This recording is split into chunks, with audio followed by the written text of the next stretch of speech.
that's been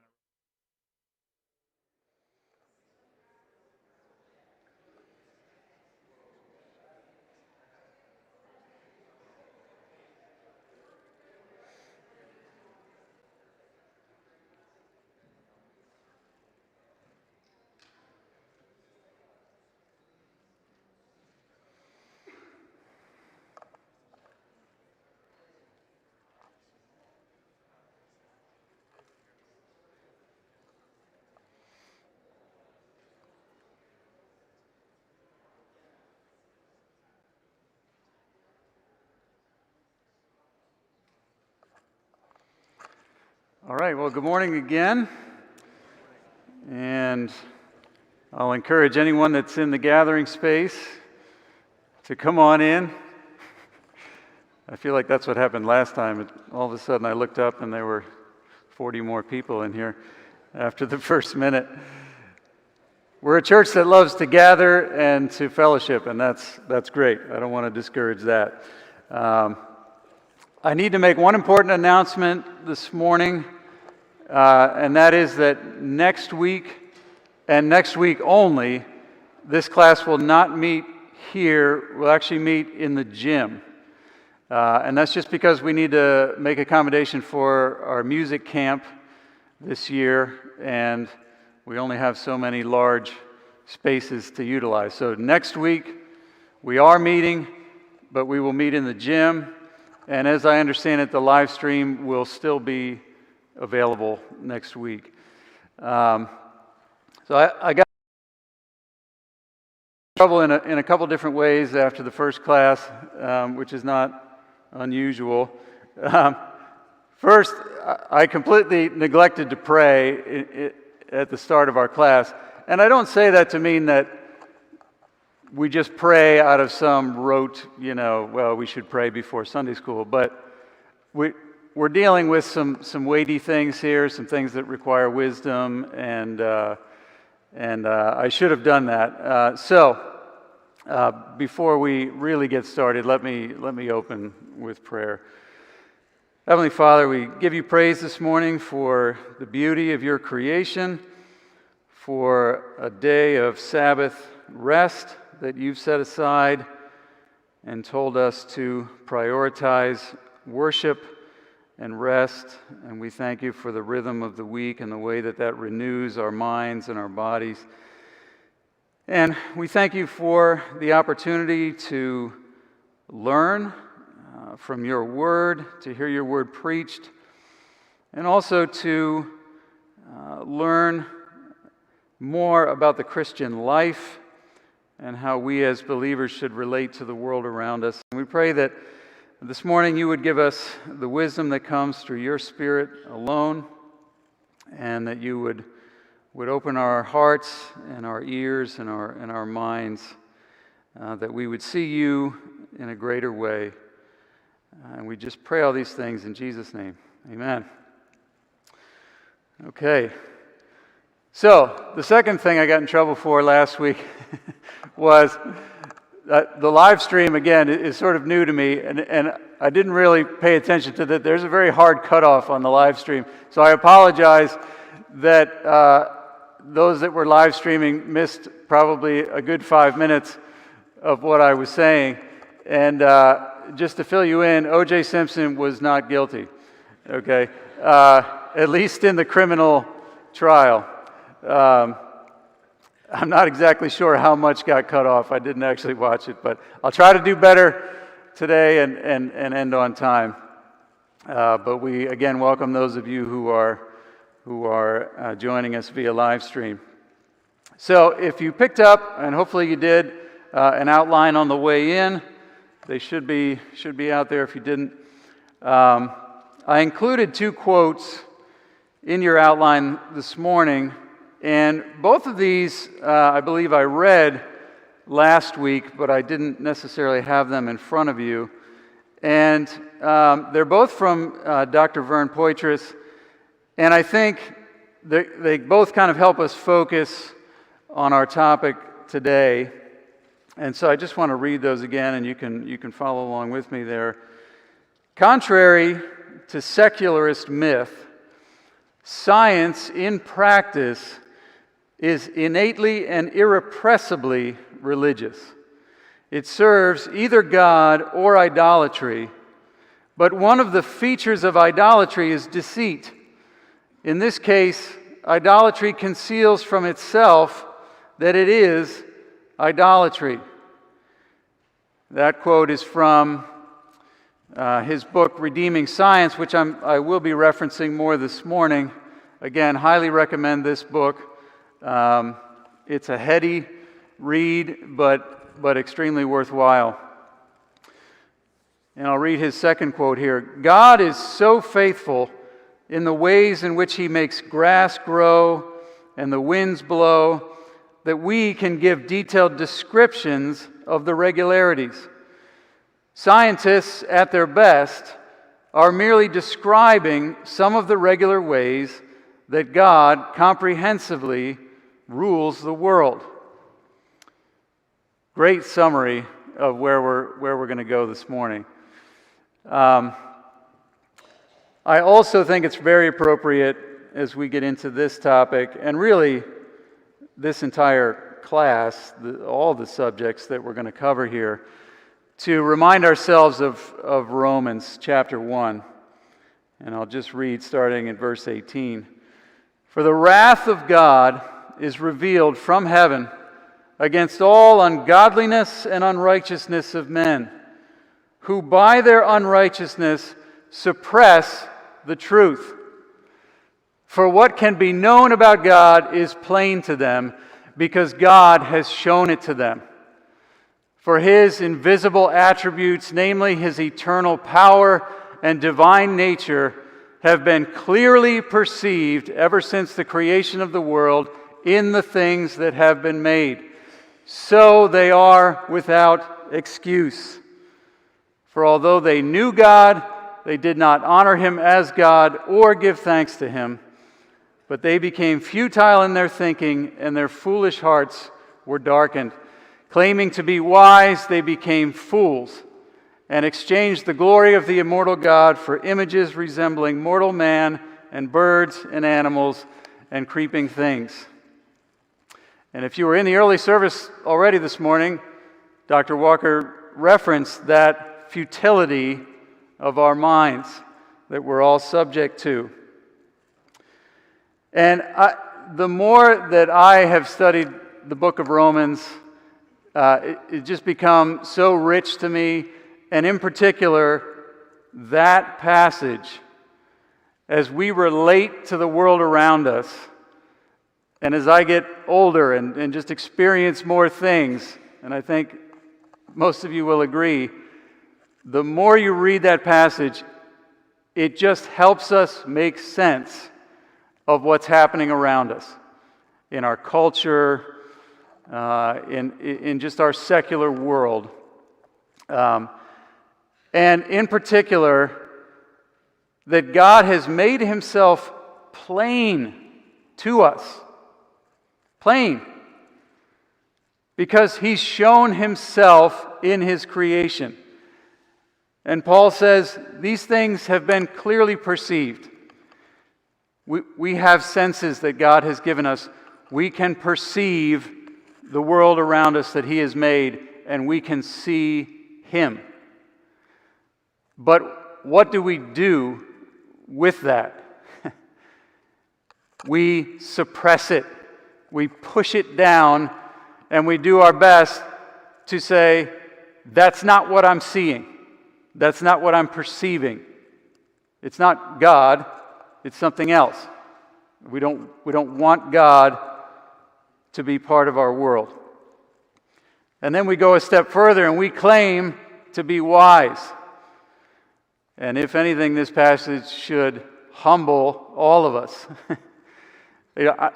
I guarantee I know for a fact, that there are some great minds in this room.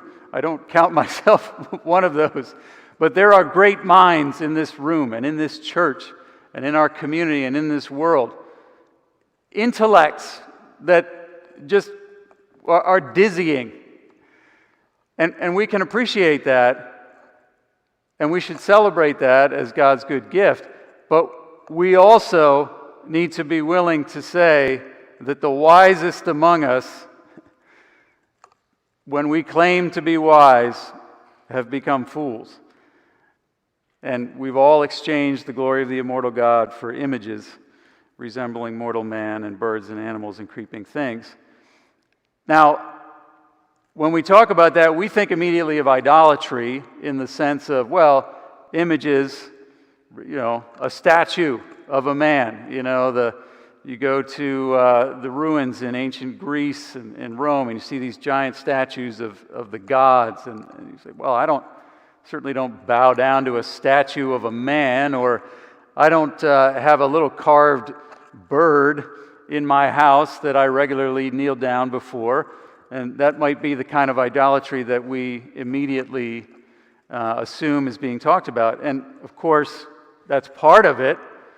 But when we think of modern secular scientific pursuits, aren't we really talking about the same thing?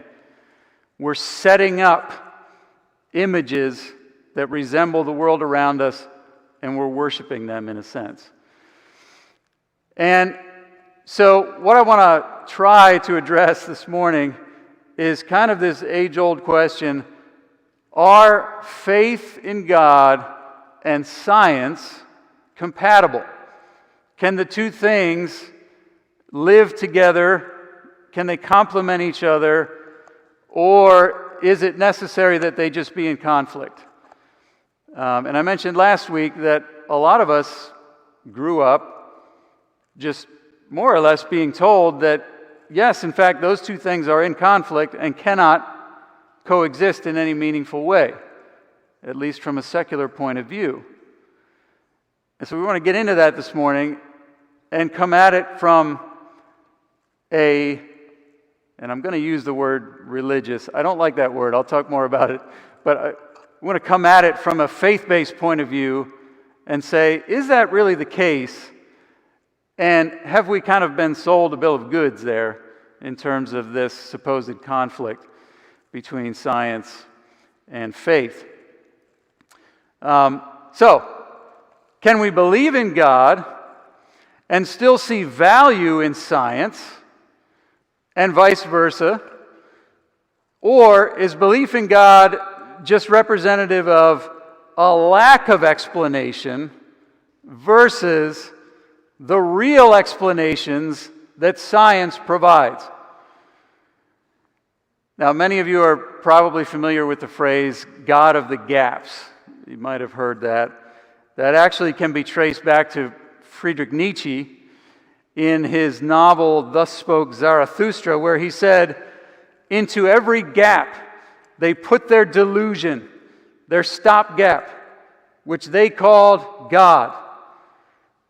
So is that what we as Bible-believing Christians are doing?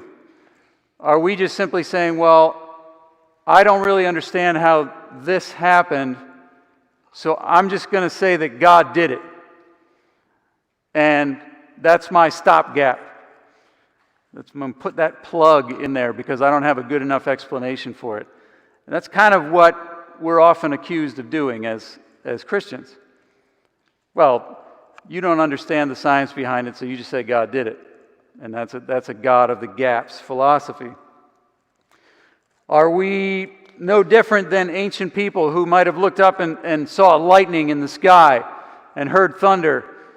And so they attributed that to a god, small g, called Zeus, who was up there standing on a cloud just hurling thunderbolts around at us pitiful human beings.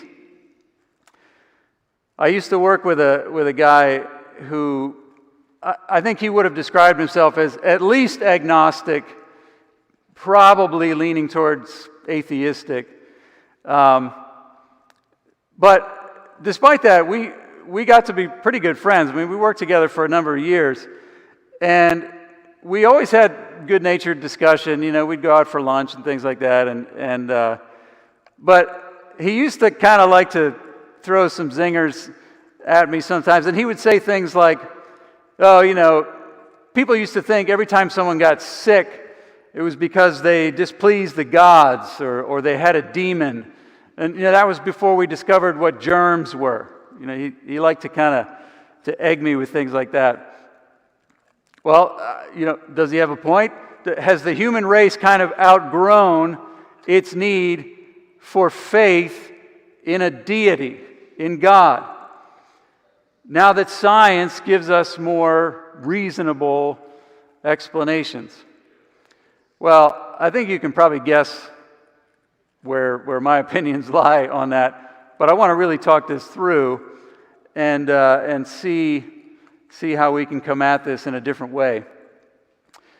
Because at the end of the day, we all have access to the same scientific data, don't we? Now, I'm not saying that I understand all the intricacies of particle physics or molecular biology. Some of you might. I certainly don't. But there are certainly almost unlimited resources available to us these days that if I was so inclined, I could at least get a rudimentary understanding of particle physics. Rudimentary. Or molecular biology. I could look into those things and maybe get enough at a kind of a dumbed down level that I could say, okay, well, I understand that, at least to a rudimentary extent. And going back to my coworker, I certainly don't deny or disagree with the science behind what we call germs or viruses that make people sick. But I certainly disagree with the idea that the fact that we have discovered and named these things called germs and viruses, which were always there, I certainly disagree with the idea that the fact that we've discovered those things eliminates the need for a God that created the universe. And we used to have good discussions, he and I, about that, and they were usually good-natured, and I think it gave me faith in humanity that, yes, we can still sit down and have discussions like that, and we should, and we need to. So, what's the difference? Well, I joked about O.J. Simpson, but what was the point of that illustration? And I have to give it to those on the live stream because they might have missed it. What was the point of that illustration? Well, in short, it's the idea that scientific inquiry, data, and evidence must inevitably be interpreted by human beings. That's what science is from a human perspective. We gather data, we collect it, we ask questions, we perform experiments, but in the end, all of that has to be interpreted, and it has to go through a human mind. So, remember our basic definition. Science is the process by which human beings gain knowledge, familiarity, or perception of the physical or material world and the operation of the general laws that govern it. But the issue is the fact that human beings, whether we are willing to admit it or not, are driven by our worldview. How could it be, based on that list of evidence that I gave you last week from the O.J. Simpson trial, that a jury managed to not convict him? There had to be something else at work there. Because I feel like most of us, when we go down through that evidence, wow. The shoes, if you remember the shoes, there were only 299 pairs of those shoes made in the United States, sold in the United States. I guess it could have been one of the other 298 people that owned those shoes. I don't know. There has to be something else at work there, right? And it's a worldview. It's how we look at the world. So, what is a worldview? Well, it's one of those words that is kind of self-explanatory, but if we wanted to give it a good working definition, we could say this. A worldview is a collection of beliefs about life and the universe held by an individual or a group. So, as I started to look into the idea of worldview, that in itself is a huge topic. And you can come at it from all different sorts of ways, and there's all different kind of named worldviews. Sometimes you see a list of 5 major worldviews. So I really want to boil it down for the purpose of what we're talking about today, which is science and faith.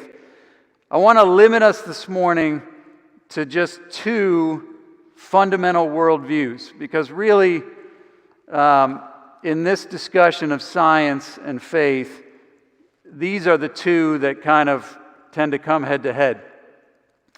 And those are biblical Christianity and philosophical naturalism or materialism. So again, notice I didn't say religion or religious worldview. I find that word a little bit problematic, only because if you do any research on the subject of worldview, or even religion for that matter, religion tends to lump every possible faith related to a deity of any sort under one umbrella: religion.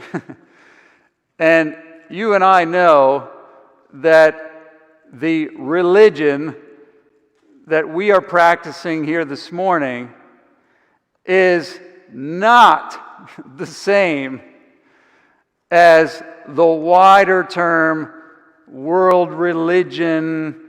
And quite frankly, it's offensive to all religions to lump them all together. And to also say that not only are all religions basically the same, but they're all equally outdated and ultimately false and foolish. If someone walked in here and said,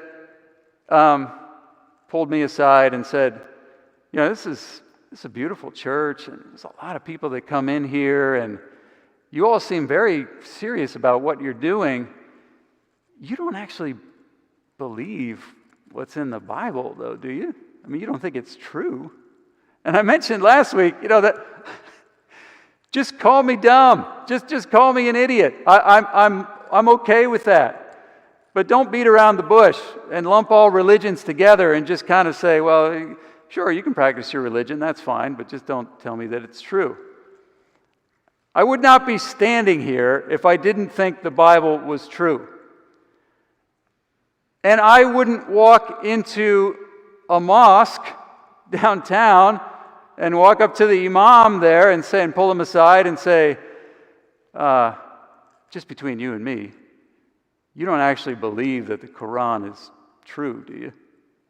I mean, how offensive would that be to the imam of the mosque? Of course he does. Would hope so. And so people say, well, they can't both be true, can they? Or aren't they all just chasing after the same God? Ultimately, you're just kind of getting to him from different places. And I would hope that both me and the imam would say, no, we are not chasing the same God, coming at it from 2 different... So it's just, I try to avoid that just term religious worldview, because I think it's just, honestly, it's a blanket statement and covers way too much. I'm talking this morning about the biblical Christian worldview. And if we had to sum that up, obviously we could take hours, but in short, a biblical worldview, a biblical Christian worldview, is based on the infallible Word of God. We believe the Bible is God's inerrant, infallible Word, and therefore is the foundation for everything we say and do. And I love this quote from Francis Schaeffer. Christianity is not a series of truths in the plural, but rather truth, spelled with a capital T. Truth about total reality, not just about religious things. Biblical Christianity is truth concerning total reality and the intellectual holding of that total truth, and then living in the light of that truth. As we talk more about this and about the philosophical naturalist or materialist worldview, I can tell you that if you spend any time listening to those who would hold a strict naturalist or materialist worldview, and I referenced some of the more well-known atheists last week, Sam Harris, Christopher Hitchens, Richard Dawkins. I found myself in a bit of a rabbit trail on YouTube.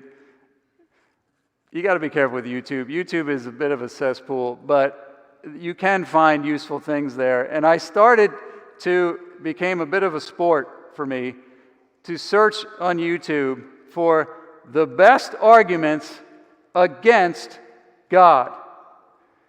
And what you get is a bunch of these. Some of them are the top 10, the top 5. Richard Dawkins destroys Christianity in 5 statements. And I started watching some of these because I thought, well, if he's really destroying Christianity, I should probably kind of know what's happening here so that maybe I should just give it up, and stop coming to church. And I can tell you that the more you watch some of those, not only is it sad, but you see Romans 1 at work. You see that suppression of truth. And particularly in the way that they will come at religion or Christianity. Because the way that they will take down God is not by taking down the God of the Bible, but what they do is they set up a straw man God who, Richard Dawkins will sometimes joke around and he'll call him Santa Claus. I can't believe in a Santa Claus standing up on a cloud in the sky just hurling damnation down on human beings. And we should say, neither do I. I don't know what God you're talking about, but it's not the God of the Bible. And it's very clear that what they're trying to pull down has nothing to do with the God of the Bible, the God that we worship and believe in, the God that created the universe. And so you say, well, I guess feel free to pull down those gods, little g, because they have nothing to do with the God of the Bible. And we as believers, when we come at this topic of science, we need to make sure that we are not worshiping Santa Claus in the sky. That our God, our view of God is big enough.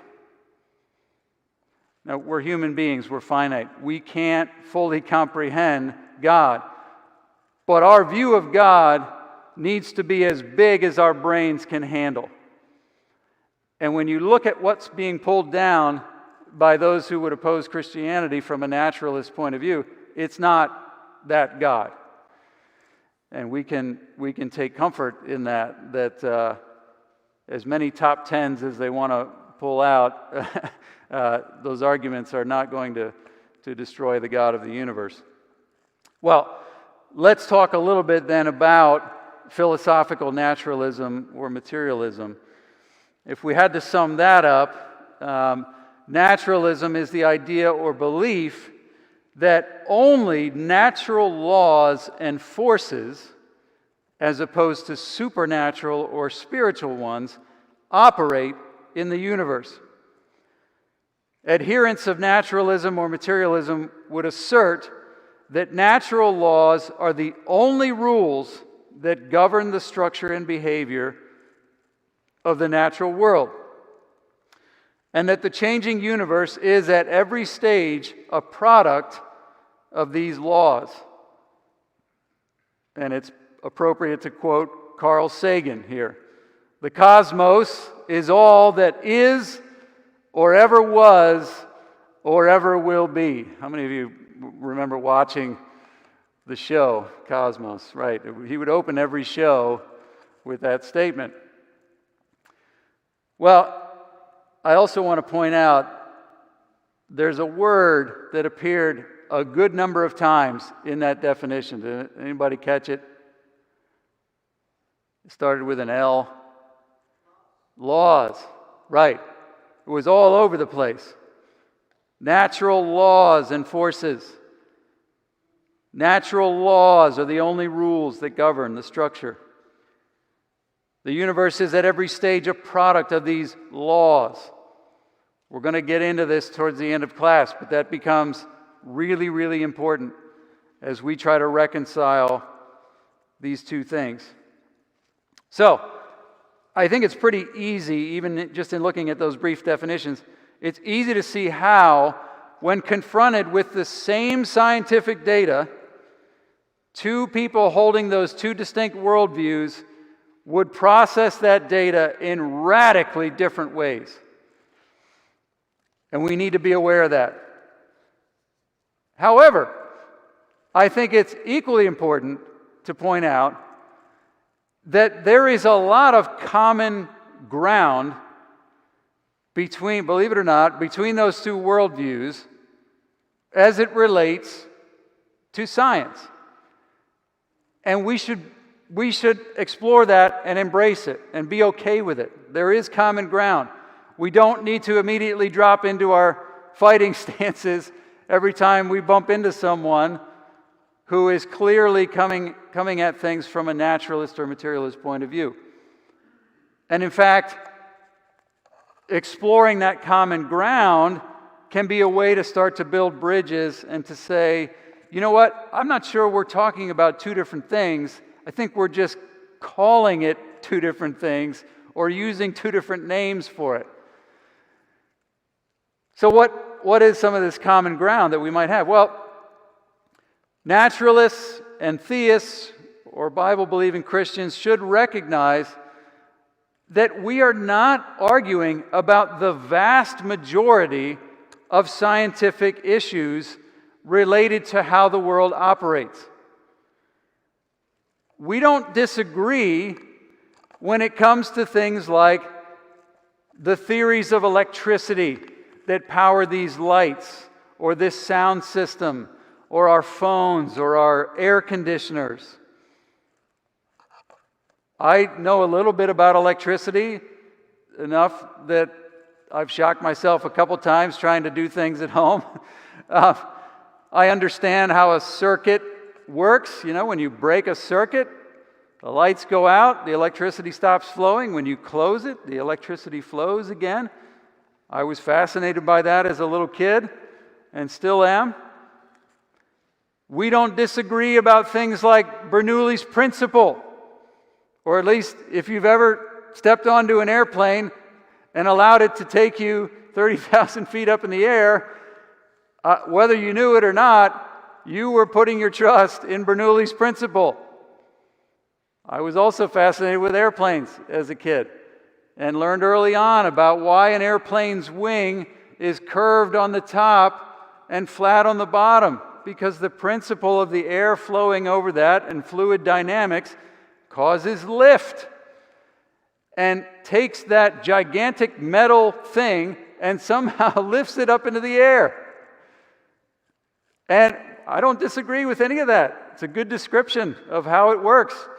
And if I didn't think it was going to hold true, I would never get on another airplane again.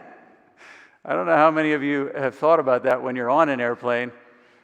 But, you know, you sit there and you look out at the wing and you go, I am sitting in a metal tube 30,000 feet up in the air with nothing but air holding me up. And yet, most people just kind of get on and go.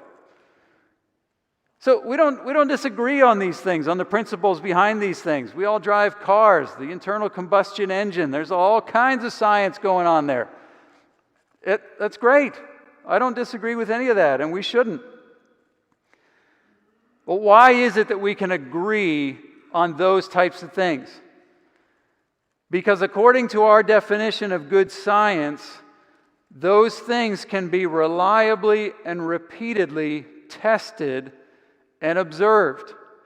And they have been. You know, ever since someone watched a bird flying. And we have a hawk that lives right near our house. And it's huge. I mean, it's got to be this big. And every once in a while, it'll sit on the peak of our roof. Or we woke up one morning to see it having the remains of a rabbit in our backyard. But I was walking the dog the other day and was watching it fly over the field across from our house. And I could have watched it all day. I mean, it's a little bit of wind, so the hawk could kind of point itself into the wind, and it was just floating there. And then just as gracefully, it would kind of circle around. It was clearly looking for its next meal, I think. But someone looked at that. Someone looked at a bird, and someone looked at their wing and said, how is it possible that a bird stays up in the air like that? And they saw the way a bird's wing is shaped and thought, maybe I could replicate that. You know, along come the Wright brothers and others, and these guys that strapped on fabric wings and jumped off buildings. And some of them didn't make it, okay, in the name of science, but here we are. And we can fly, and we don't think too much about it. Well, we can refer to these types of things as operation or empirical science. And as Bible-believing Christians, we have no reason to shy away from this. And in fact, we can celebrate these things as a good gift from God. How God gave us minds to look at that hawk or to look at a bird and say, I almost think we could sort of replicate that in our own poor way. Whether we call it Bernoulli's principle or whether we have any concept of fluid dynamics, the wings of that hawk are shaped in such a way as to let it float like that effortlessly in the air, and God did that. So, where do we divide, though? Where is the split where we as Christians need to recognize that we're getting into the territory of, okay, now we're going to disagree, and we just need to be aware of that dividing point? Well, we all know that there are things that cannot be easily observed or repeatedly tested in a laboratory. And we can broadly label these things as origin or forensic science. So if I were to ask you, where did you come from? Then you would probably say, well, I came from my parents. And then I would say, well, where did your parents come from? Well, they came from their parents. That we could either do that for days on end, or we could kind of just cut it off and say, just agree that we're getting ourselves into the concept of infinite regression. We could just keep on going there, and from a biblical perspective, eventually we would get back to Adam. But there had to be a beginning, is the point.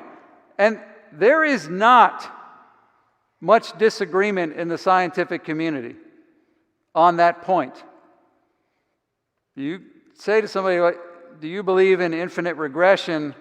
They would say, well, no. That we all would agree that there was a beginning, there was nothing, then there was something, okay?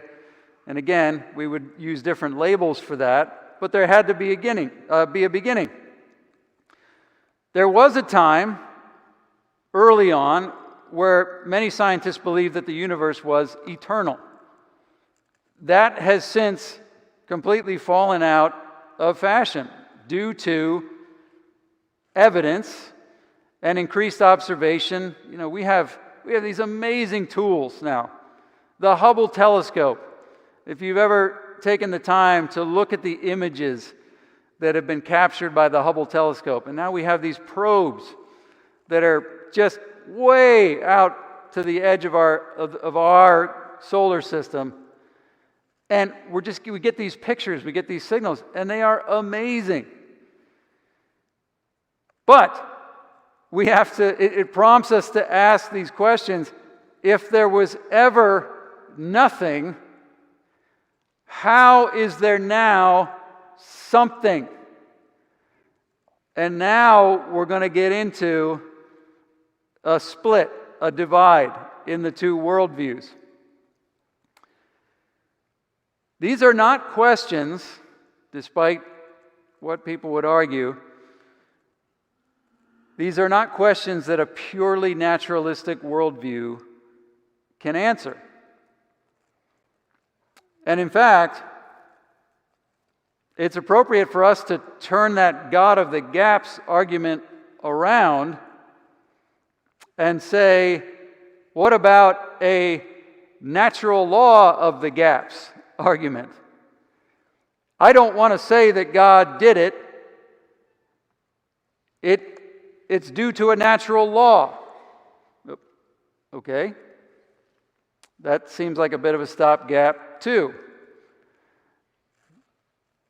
So we're just kind of arguing the same thing from a different perspective. A natural cause of the gaps, if you will. And if you pay attention to any scientific articles, periodicals, I'm a sucker for a good documentary, National Geographic, anything on the natural world.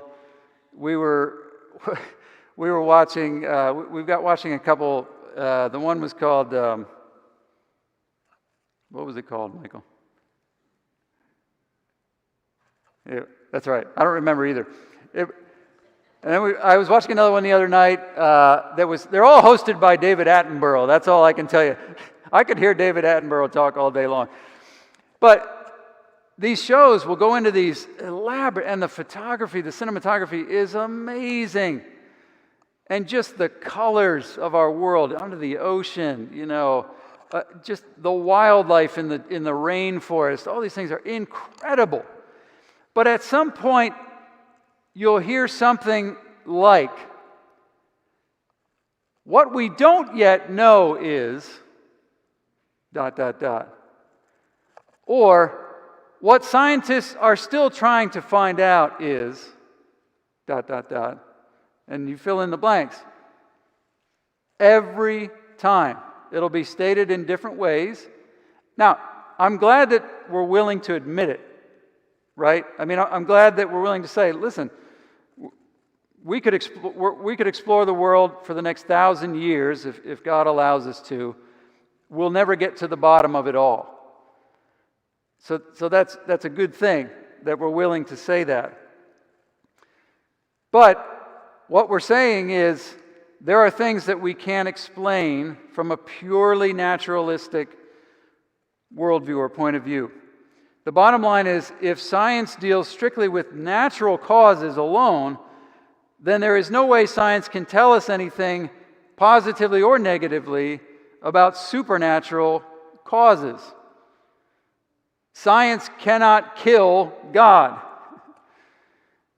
How many of you remember that Time magazine had a cover? Do you remember this? And I believe it said, God is dead, right? It was meant to be very, controversial, and of course it was. That actually, as I looked into that actually had less to do with science and actually had more to do with this death of God theology, which is another discussion that can't really get into today. But Richard Dawkins would say that science killed God a long time ago. So how can we kind of put this into terms that we can sort of relate to and understand? Well, I want to spend the remainder of our time on this concept of law, because wherever you look, especially if you're coming at things from a strictly materialist or naturalist point of view, the word law is everywhere. The whole worldview rests on the idea that there are laws that govern the natural world and the entire universe. Well, I'm going to rely pretty heavily on Vern Poitras' book here, Redeeming Science. The chapter on this, I read at least 4 times, because at least for me, it was just really eye-opening and gave me just a renewed sense of just not only it just gave me a sense of awe about God's creation, but also just reminded me that Christianity, biblical Christianity, is every bit as much an intellectual pursuit as it is a spiritual one. God gave us minds in His likeness because He wanted us to know Him, not just in our hearts, but in our minds. Christianity, despite what its detractors would say, is an extremely intellectual pursuit, in addition to being a spiritual pursuit. Because again, we can't comprehend these things at their root, but God gives us minds to try, and we should. And so, when we start to talk about this word law, in the beginning of this first chapter of his book, Vern Poitras makes this statement: all scientists, including agnostics and atheists, believe in God. They have to, in order to do their work. And then he goes on to make the point that people's actions often show that they do, in a sense, believe in things that they profess not to believe in. And this is most obvious when we begin to talk about scientific law. Scientists rely on rational, predictable laws every day. They have to, because if those things weren't in place, they would not be able to do the work that they do. Everything would be chaotic and unpredictable. And they couldn't rely on the fact that if I do this a set way, I'm going to get the same result.